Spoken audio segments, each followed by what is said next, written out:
Hello, and on the gaming table today, we're taking a look at battle number 9 in the Warmaster mini campaign. So, battle number 9, we're up to 1,450 points. And recently, the Dark Elves bought a lot of units. They bought some Spears, Witch Elves, and a Hero, whereas Chaos went with a Sorcerer and some Chaos Hounds for their recent purchases. So, let's take a look at the battlefield and the forces for today. So here's the battlefield, 6x4 table, and we've got some hills and some patches of forest there. We've also got a couple of patches of rough broken ground. So those ones, any units can pass through them. However, infantry would be defended in those patches of ground. There's also an impassable tower in the middle of the battlefield. The Chaos forces here looking fairly numerous, the warriors there with their battle banner. The Dark Elves have lots of units as well, more than the Chaos. Quite a lot of spearmen there, as you can see. Now, in the scouting phase, both sides deployed their harpies and a unit of cavalry to the scouting force. The Dark Elves won the scouting role, so they deployed those two units first, and they put them over kind of towards the right side of the table here in their deployment zone. Chaos then deployed their entire force. On the left here, they've got a brigade of cavalry with the Chaos Knights, and then a brigade of infantry, ogres at the front there, and a Chaos spawn. In the center, they've got the dragon ogres, and then as they go a little bit more towards the other side there, they've got the harpies, and then a brigade of infantry with the Chaos warriors in the lead, and their marauder horsemen and some hounds. Now, the Dark Elves, after finishing deploying their forces, have a big brigade of infantry on their left, the right of the picture.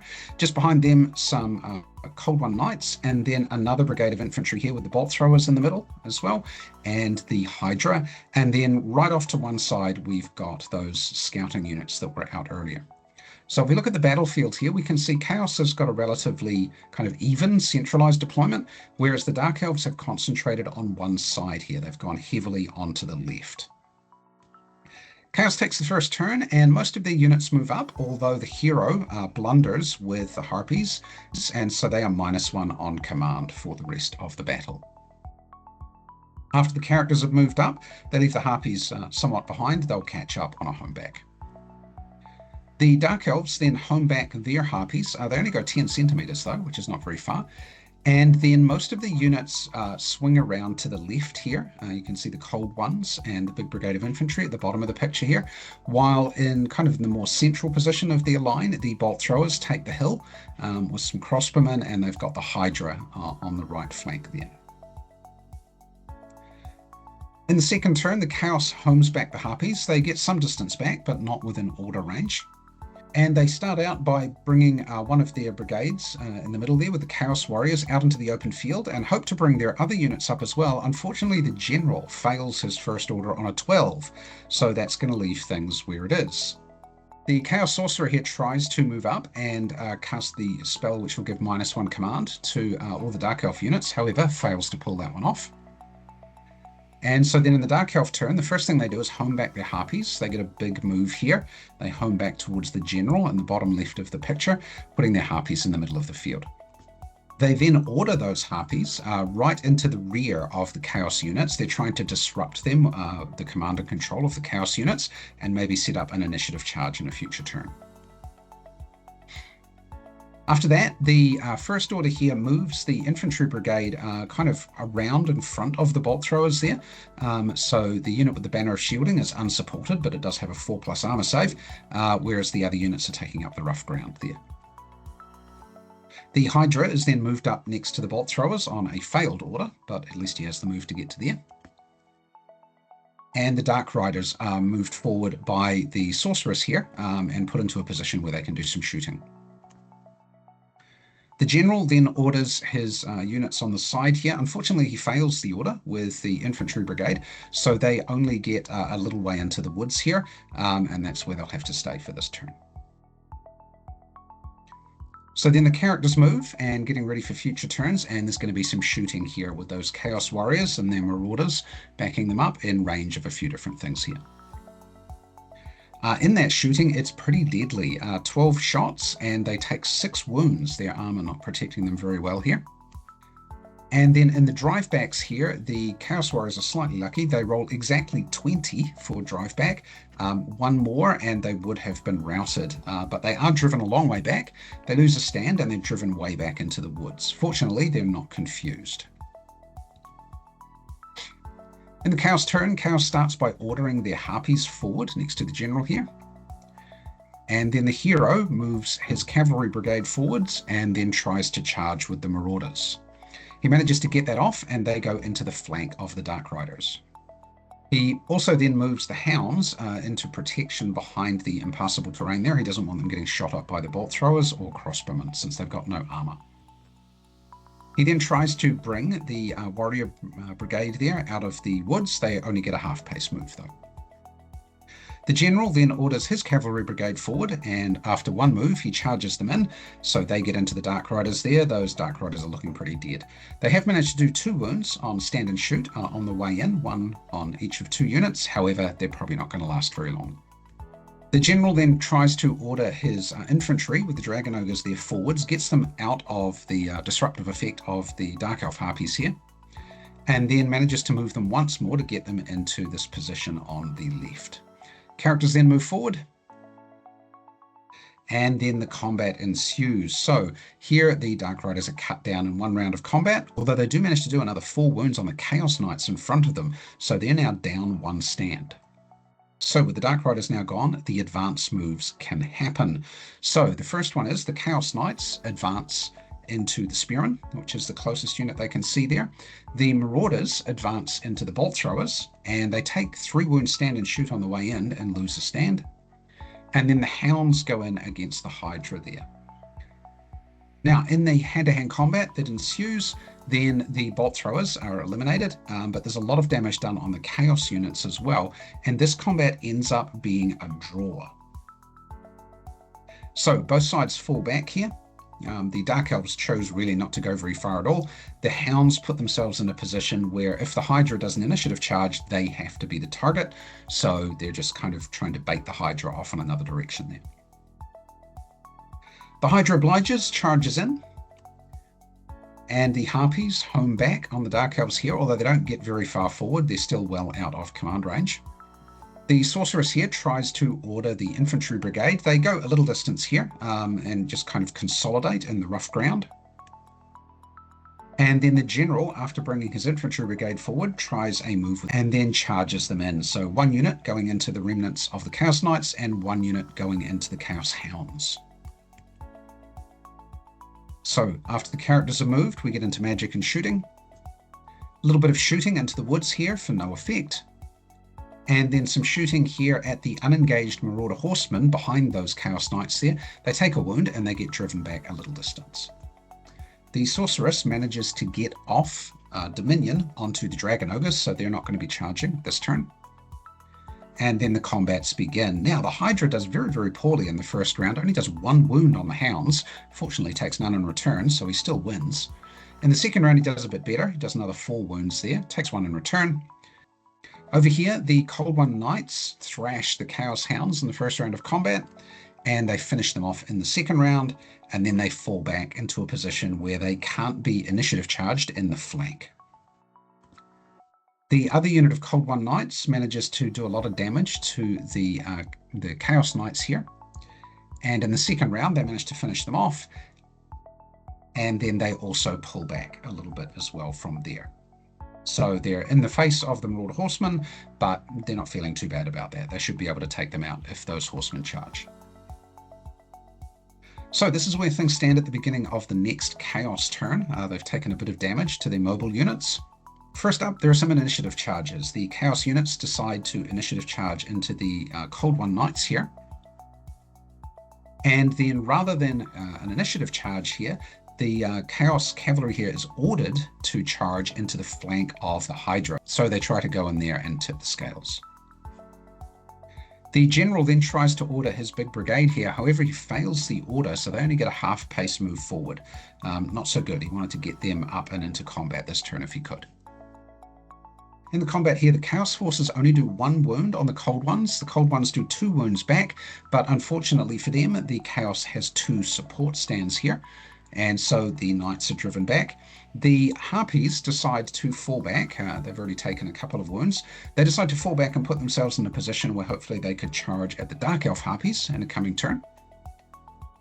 And then the warriors and marauders pursue into the Cold Ones. In the next round of combat, the Cold Ones are harshly dealt with. They take 6 wounds, only 3 in return, and so they get driven off. The Chaos units, rather than chasing them down because they're fearing getting countercharged, they decide to pull back, not having lost any stands, but having done 2 casualties on those Cold Ones. The Marauders and the Hounds fight the Hydra next. Unfortunately, it's only 1 wound each here, and so that's a draw, and the units withdraw. The Dark Elf Hydra went second in the fallback, and so he's positioned himself to flank charge the Hounds next turn. So this is where things stand as we get into the next Dark Elf turn. First up, the Hydra flank charges the Hounds. And then the damaged Cold One Knights here, the green ones, decide to evade. The closest unit they can see was the Chaos Warriors right at the top of the screen there, and so they evaded a full move away back down here. So they're relatively safe in this position. We'll see what happens next. The Harpies then do a home back, and then we begin with the ordered movement. The Sorceress tries to order the Cold One Knights, however she fails, and so they just pull back behind the hill. The hero orders the brigade that's in the rough ground to move a little bit so they get into a shooting position, but they're not really trying to go too far forward here. Then the general takes his big brigade. With his first move, he kind of reorders them in the move here. The Witch Elves swap to the front as other units move around them. And then in a second order, he charges in half of that brigade into the flank of the Marauders, and the others take up a shooting position here where they can shoot the warriors who are not actually engaged in that combat yet. So this is where things stand as we get into the shooting and magic and then combat. In shooting, the Chaos Warriors take another 3 wounds from combined shooting here.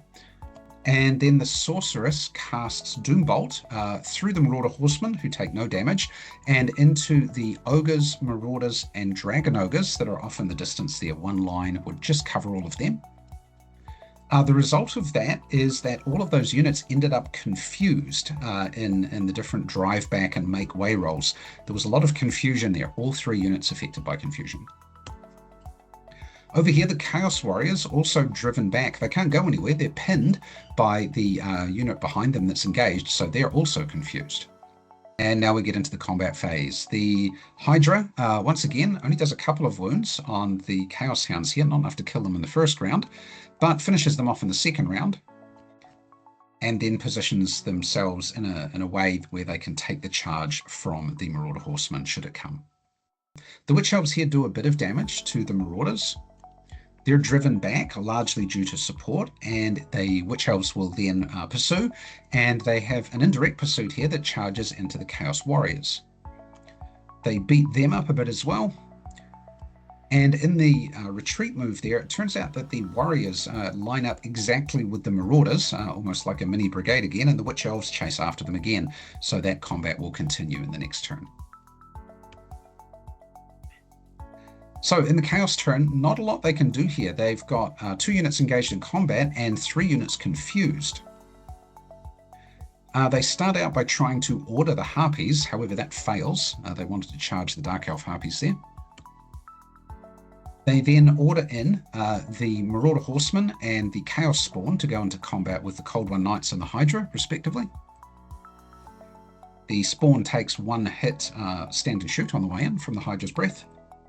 In the combat here, the Cold Ones fight off the Marauder Horsemen, send them packing and position themselves for a countercharge. And the stand and shoot proved pivotal there with the Spawn losing to the Hydra 2-1. The Hydra chases it down, does another wound on it there in the next round of combat, and then falls back into a position where it can do some countercharging next turn as well, the next turn being the Dark Elf turn.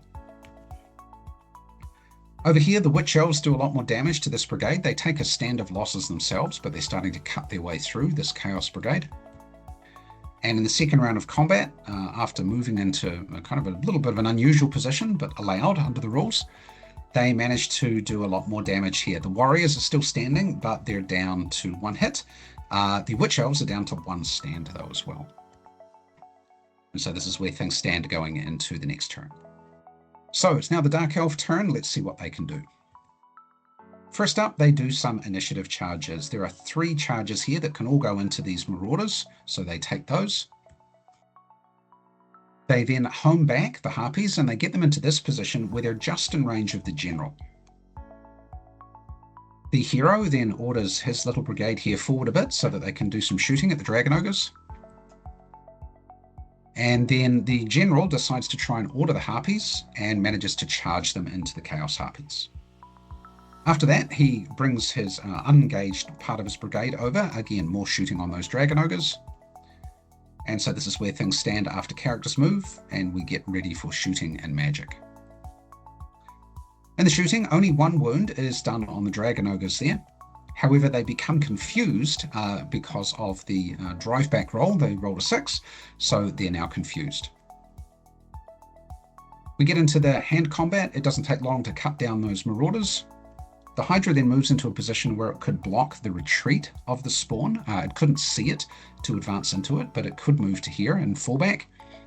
And then the Cold One Knights go in, 1 hit take and stand and shoot on the way in here, but the others move in here and hopefully they can take that spawn out. Unfortunately, in the combat, they actually managed to lose this one, and so the spawn tries to chase them down. However, not much is done in the second round here, so that's where things will stay. Over here, the Witch Elves kill off the Chaos Warriors, but they actually die as well. And then the remaining spears there go into the flank with an advance move, into the flank of the Chaos Harpies. The Chaos Harpies are pretty quickly dealt with here. The Harpies in front do a lot of damage to them, and the Spearmen besides. And it just takes the second round of the combat there to wipe them out. And that takes the Chaos Forces to their break point. They have lost 7 units actually, on a break point of 6. The Dark Elves at this point had lost a couple of units and a few units damaged here. They were only like 3.5, and they had a break point of 7. So that was the battle. A win to the Dark Elves. They will get the 15 points of magic items here, and both Chaos and Dark Elves get their 150 points, taking each side now to 1,600. And so here the Dark Elves decide to go with a few things. Their General uses the available magic item points to take the Scepter of Sovereignty, so that hopefully he won't have trouble with blunders and things like that, as he did in the prior game. The hero also takes a Manticore to get some terror-causing effect there, and they pick up a unit of Dark Riders. On the Chaos side, the Chaos just takes a unit of Chaos Warriors today, and that's going to actually give them the minimums they need for a 2,000 point army. So I hope that was interesting for battle number 9. Another win for the Dark Elves. They're doing pretty well here. A couple of times they've been a bit lucky with the Chaos Forces failing orders, but that's the way War Master goes. Anyway, thanks for watching, and we'll see you again real soon.